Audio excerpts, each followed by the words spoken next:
আলামিনের হাবিব জনাব মুহাম্মদ রাসূলুল্লাহ সাল্লাল্লাহু আলাইহি ওয়াসাল্লাম বলেছেন, কিয়ামতের ময়দানে আল্লাহর কসম করে বলছি, সেদিন জাহান্নামীদের ভীষণ কষ্ট হবে আর জান্নাতীদের জন্য অত্যন্ত আসান হবে, অবস্থাটা খুবই আরামের হবে। নবীজি বলেন, এক ফরজ নামাজ, এক ওয়াক্ত ফরজ নামাজ আদায় করতে যে সময়টুকুন লাগে, কিয়ামতের মাঠের এই সময় এত বড় বিরাট লম্বা সময় জান্নাতীদের জন্য এরকম হালকা হয়ে যাবে। সুবহানাল্লাহ। হযরত আবু সাঈদ খুদরী রাদিয়াল্লাহু তাআলা আনহু হাদিস কেন বর্ণনা করেছেন, এক ওয়াক্ত নামাজ, একটা ফরজ নামাজ পড়তে যতটুকুন সময় লাগে এতটুকুন সময়ের ভেতরে জান্নাতীদের কারবার শেষ হয়ে যাবে। সুবহানাল্লাহ বিহামদি। আর ওদের কারবার তো শেষই হবে না। وَيَوْمَ تَشَقَّقُ السَّمَاءُ بِالْغَمَامِ وَنُزِّلَ الْمَلَائِكَةُ تَنزِيلًا। ওরা ফেরেশতা দেখতে চায়। সেদিন আসমান সমূহ বিদীর্ণ হয়ে মেঘ পুঞ্জ বেরিয়ে আসবে, আত্মপ্রকাশ করবে। তার ভেতর থেকে ফেরেশতারা ক্রমাগত নাযিল হতে থাকবে। আর অবস্থাটাই হবে, আল মুলকু ইয়াওমাইযিনিল হাক্কু লিররহমান ওয়া কানা ইয়াওমান আলাল কাফিরিনা আসীরা। আর সেদিনে বাদশাহী হবে কেবলমাত্র রহমানেরই। ওয়া কানা ইয়াওমান আলাল কাফিরিনা আসীরা। আর সেই কিয়ামতের দিন, সেই সময়টা হবে কাফেরদের জন্য বড়ই কঠিন। এখানে কিয়ামতের কিছু কথা বলা হচ্ছে, কিছু আভাস দেওয়া হচ্ছে যে আসমান সমূহ বিদীর্ণ হয়ে মেঘ পিণ্ড বেরিয়ে আসবে এবং তার থেকে ক্রমাগত ফেরেশতারা নাযিল হতে থাকবে। আল্লাহর হাবিব বলেছেন, কেউ যদি কিয়ামতের দৃশ্য দেখতে চায় সেজন্য সূরা ইজা শামসু কুবিরাত ওয়া ইজা সামাউ ফাতারাত, ইজা সামাউ শাক্কাত, এই সূরাগুলি যেন পড়ে, তাহলে কিয়ামতের দৃশ্য তার চোখের সামনে প্রতিভাত হবে। কিয়ামতের দৃশ্যটা আসলে কেমন হবে সেই সূরাগুলি তেলাওয়াত করলে সে বুঝতে পারবে। যেমন আল্লাহ পাক বলছেন, ইযাস সামাউ ফাতারাত ওয়া ইযাল কাওয়াকিবু তাসারাত ওয়া ইযাল বিহারু ফুজ্জিরাত ওয়া ইযাল কুবুরু বুসিরাত। যখন আকাশসমূহ চূর্ণ বিচূর্ণ হয়ে যাবে আর তারকাসমূহ বিক্ষিপ্ত হয়ে পড়বে, সমুদ্র মহাসমুদ্রগুলি দীর্ণ বিদীর্ণ হয়ে যাবে, কবরগুলি সব উদ্গীরণ করে দেবে, তার মধ্যে যা আছে সে সবগুলি। আবার আল্লাহ পাক বলেন, ইযাশ শামসু কুবিরাত ওয়া ইযান নুজুমুন কাদারাত ওয়া ইযাল জিবালু সুয়িরাত। সূর্য যখন ঢেকে যাবে, তারকাগুলি যখন বিপর্যস্ত হয়ে যাবে আর পাহাড়গুলি যখন চালিয়ে দেওয়া হবে, এই দৃশ্য তোমরা দেখতে পাবে। فَإِذَا النُّجُومُ طُمِسَتْ وَإِذَا السَّمَاءُ فُرِجَتْ وَإِذَا الْجِبَالُ نُسِفَتْ। সেদিন অবস্থা এমন হবে, সমস্ত তারকাগুলি স্তিমিত হয়ে যাবে আর আকাশসমূহ দীর্ণ বিদীর্ণ হয়ে যাবে। আর দেখতে পাবে পাহাড়গুলি, সমস্ত পাহাড়গুলিকে উড়িয়ে দেওয়া হবে। আবার অবস্থা আরো কি হবে, فَإِذَا بَرِقَ الْبَصَرُ وَخَسَفَ الْقَمَرُ وَجُمِعَ الشَّمْسُ وَالْقَمَرُ। যখন চক্ষু বিস্ফারিত হয়ে যাবে মানুষের, চাঁদ আর সূর্য নিষ্প্রভ হয়ে যাবে, সব একাকার হয়ে যাবে, চন্দ্র এবং সূর্য তার অস্তিত্বকে হারিয়ে ফেলবে। শুধু তাই নয়, وَحُمِلَتِ الْأَرْضُ وَالْجِبَالُ فَدُكَّتَا دَكَّةً وَاحِدَةً। জমিন ও পাহাড়গুলির মধ্যে সংঘর্ষ লাগিয়ে দেওয়া হবে আর তা এক ধাক্কায় জমিন এবং সমস্ত পাহাড়গুলি চূর্ণ বিচূর্ণ হয়ে যাবে। সুবহানাল্লাহি ওয়া বিহামদিহি। আল্লাহ রাব্বুল আলামিন বলছেন, এইভাবে করে কিয়ামতের দৃশ্য, বিভীষিকাময় দৃশ্য তোমরা দেখতে পাবে। আর সেদিনের রাজত্বটা কার হবে? আল মুলকু ইয়াউমাইযিনিল হাক্কু লিররহমান। সেদিনের রাজত্ব হবে কেবলমাত্র রহমানের।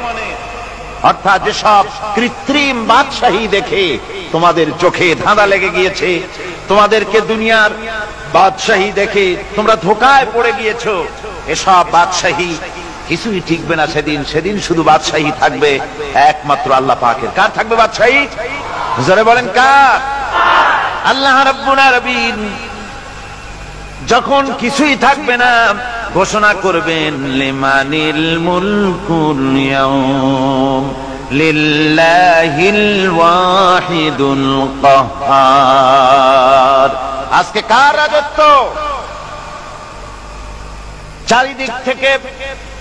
চারিদিক থেকে আওয়াজ আসতে থাকবে পরাক্রমশালী আল্লাহ রাব্বুল আলামিনের রাজত্ব। আর কারণ নয়, হাদিস শরীফে এসেছে, বুখারী মুসলিম শরীফের হাদিসে এসেছে, আল্লাহ নবী বলেন আল্লাহ রাব্বুল আলামিন তখন তার এক হাতে আকাশ মণ্ডলীকে ধারণ করবেন, আর এক হাতে জমিনকে ধারণ করবেন। আকাশ মণ্ডলী এক হাতে, জমিন এক হাতে। এভাবে আল্লাহ রাব্বুল আলামিন বলবেন আইনাল জাব্বারুন আইনাল মুতাকাব্বিরুন। কোথায় সেই স্বৈরাচারীরা? কোথায় সেই দুর্বিনীত অহংকারী স্বৈরাচার যারা আমার জমিনের উপরে, আমার মানুষের উপরে রাজত্ব চালিয়েছে? তারা আজকে কোথায়? কোথায় সেই অহংকারীরা? আল্লাহ পাক সেদিন যে বলবেন, সেদিন তো বলবেন, কিন্তু দুনিয়ার মাঝেও স্বৈরাচার যারা, অহংকারী যারা, তাদের শাস্তি পৃথিবীর বুকেও দেন। আর সেদিন তো দিবেনই। কত স্বৈরাচার আমরা দেখলাম, কত অহংকারী দেখলাম, যাদের তর্জনী হেননে লক্ষ কোটি কোটি মানুষ উঠতো আর বসতো।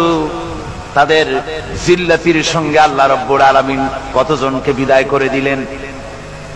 ফুলের মালা নিয়ে কুলাতে পারে নাই, পা থেকে শুরু করে গলা পর্যন্ত ফুলের মালা দিয়া ডুবাই দিল ভক্তরা। আবার আল্লাহ রাব্বুল আলামিন এমন শাস্তি দিলেন, ফুলের মালার পরিবর্তে জুতার মালা নিয়ে জেলের মধ্যে ঢুকাইয়া দিলেন। ঠিক কিনা গণ? অহংকারী আর স্বৈরাচার যারা হয়, আল্লাহ পাক এভাবে তাদের দৃষ্টান্ত দেখিয়ে দেন। আমরা কত দেখলাম, 9 বছরের রাজা 10 বছরের সাজা। পৃথিবীর বুকে যারা অহংকার করে, যারা স্বৈরাচার হয়, আল্লাহর আইনকে যারা বৃদ্ধঙ্গুষ্টি প্রদর্শন করে, আল্লাহ পাক তাদের জমিনেও দেখান। এখানে চূড়ান্ত ফয়সালা আল্লাহ করেন না, আসল ফয়সালার জায়গা তো আছেই, তবে এখানে নমুনা দেখায় দেন।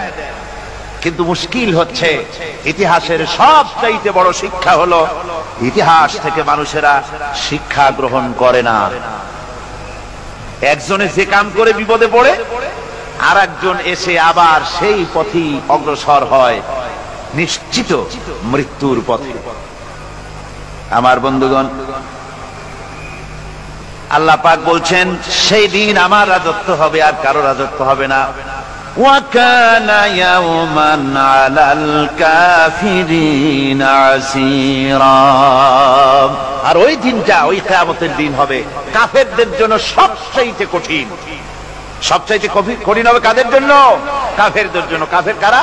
কাফের হচ্ছে তারা যারা নাকি আল্লাহর আইনকে অস্বীকার করেছে, আল্লাহকে অস্বীকার করেছে, আল্লাহর আইনকে অস্বীকার করেছে। ওরা কি?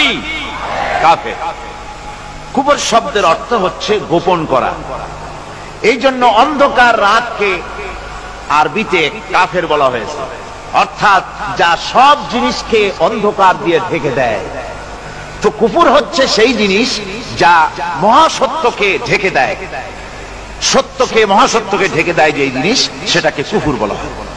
আর এই কাফের অন্ধকারে ঘুরে মরে, সে কোন আলোর খোঁজ পায় না।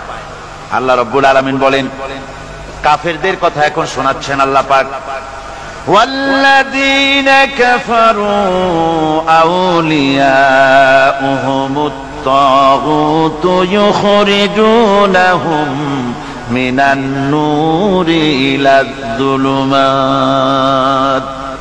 যারা কাফের, যারা কুফরি অবলম্বন করেছে, তাদের সাহায্যকারী আর পৃষ্ঠপোষক হচ্ছে তাগুত। তাগুত বলা হয় সেই শক্তিকে যে শক্তি শুধু নিজেই আল্লাহর আইন অমান্য করে বসে থাকে না, বরং অন্যদেরকেও আল্লাহর আইন অমান্য করতে বাধ্য করে।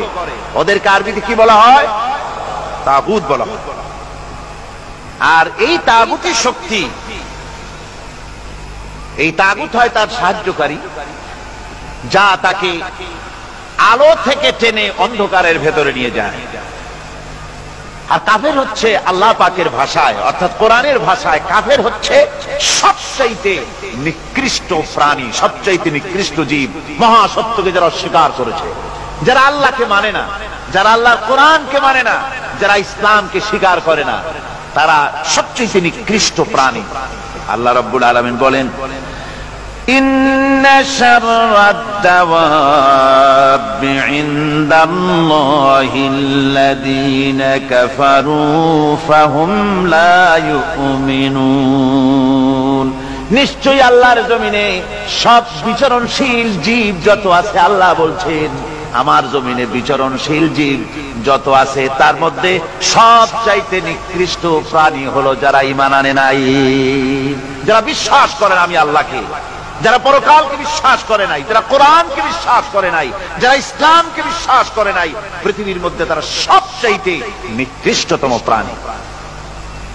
আল্লাহ বলেন শুধু নিকৃষ্ট জনক, নিকৃষ্ট প্রাণী বললেই সারে না, এরা হলো চতুষ্পদ জানোয়ারের মতো। কে বলতেছেন? আমি বলছি না, কিন্তু আল্লাহ পাক বলতেছেন চতুষ্পদ জানোয়ারের মতো কাফেরেরা। وَمَثَلُ الَّذِينَ كَفَرُوا كَمَثَلِ الَّذِي يَنْعِقُ بِمَا لَا يَسْمَعُ إِلَّا دُعَاءً وَنِدَاءً। এই কাফেরদের দৃষ্টান্ত হচ্ছে সেই রাখালের মতো, যে রাখাল তার পশুদেরকে ডাকে, আর ওই পশুরা একটা ডাক শোনে মাত্র, কিন্তু কি যে বলে তা তো পশুতে বোঝে না। কথা বুঝতে পেরেছেন? সুম্মুন বুকুমুন উমিয়ুন ফাহুম লা ইয়াকিলুন। এরা বোবা, এরা বধির, এরা অন্ধ, এ কারণেই কোনো কথা বোঝে না। এরা চতুষ্পদ জানোয়ারের চাইতেও নিকৃষ্ট। যাদেরকে আমি আল্লাহ বলেন, যাদেরকে আমি চোখ দিলাম, চোখ থাকতে হক দেখলো না, সব দেখলো। হক দেখে নাই চোখ দিয়া, এই চোখ দিয়া সব দেখলো। নারীর সৌন্দর্য উপভোগ করলো, আর নারীর অঙ্গ প্রত্যঙ্গ নিয়ে নানা ধরনের গল্প লিখলো, কবিতা লিখলো, কিন্তু এই সৌন্দর্য যিনি দিলেন তারেও চিনল না। আছে না কত কবি আমাদের দেশে? আমার দেশের সেই কবি জাতীয় পুরস্কার পায় যে কবি নারীর বিশেষ বিশেষ অঙ্গ নিয়ে বেশি করে নির্লজ্জ কবিতা লিখতে পারে, ওই হলো সবচেয়ে বড় কবি। আমার বন্ধুগণ, একজন বুজুর্গ ব্যক্তি তিনি পথ দিয়ে যাচ্ছিলেন, তো সে পথে এক সুন্দরী যুবতী মেয়েকে দেখে সেই যুবতী মেয়ের দিকে এই বুজুর্গ ব্যক্তি এক নজরে তাকায় আছে। তখন এই ঘটনাটাকে কবি এভাবে লিখতেছেন সাজায়, একদা সুখদায়ক প্রমোদা বদন দর্শন করিব ঝরিল নয়ন, হেসে কহে সে রূপসী সবিস্ময় মন, কহ দেখি মহাশয় কহ কি কারণ, বিষয় বিরাগী তুমি ভুবনে প্রচার, কি হেতু জন্মিল তব মানস বিকার, সামান্য ললনা রূপ করি দর্শন, উচিত না হয় তব অশ্রু বরিশন। বুজুর্গ ব্যক্তি ওই মহিলার দিকে তাকিয়ে তাকিয়ে কাঁদতেছেন। সুন্দরী মহিলা বলেন, আল্লাহর বুজুর্গ বান্দা, আপনি এলাকার ভিতরে বুজুর্গ এবং পীর হিসাবে, বুজুর্গ ব্যক্তি হিসাবে আপনি বিখ্যাত। আজকে আমাকে এখানে দেখে আপনি আমার দিকে তাকায় আমার রূপ উপভোগ করতেছেন আর কাঁদতেছেন। আপনার মতো সংসার বিরাগী মানুষ আমার মতো একটা সুন্দরী মেয়েকে দেখে ভাবে কাঁদা ঠিক না। বুজুর্গ ব্যক্তি বলছেন, হেসে কহিলাম বালে করহ শ্রবণ, নেত্র ঝরে তব হেতু ভেব না এমন, যে শিল্পী রচিল ওই সুধাংশু বদন, তাহার তরে ঝরে নেত্র নয়নে জীবন। ও আল্লাহর বান্দি, আমি তোমাকে দেখি কান্দি না, আমার চোখে পানি বেরিয়ে গেছে। তোমারে দেখে আমি মনে মনে ভাবলাম, এত সুন্দর করে যিনি মানুষ বানিয়েছেন, না জানি ওই আল্লাহ রব্বুল আলামিন কত বড় সুন্দর। আমার ভাইরা, সুতরাং চোখ থাকতে ওরা আল্লাহ রাব্বুল আলামিনের কুদরত ওরা দেখে নাই, কান থাকতে কোরআনের আওয়াজ ওদের কানের মধ্যে ঢোকে নাই, বিবেক থাকতে আল্লাহর দ্বীনকে বুঝতে পারে নাই, চিন্তা করতে পারে নাই।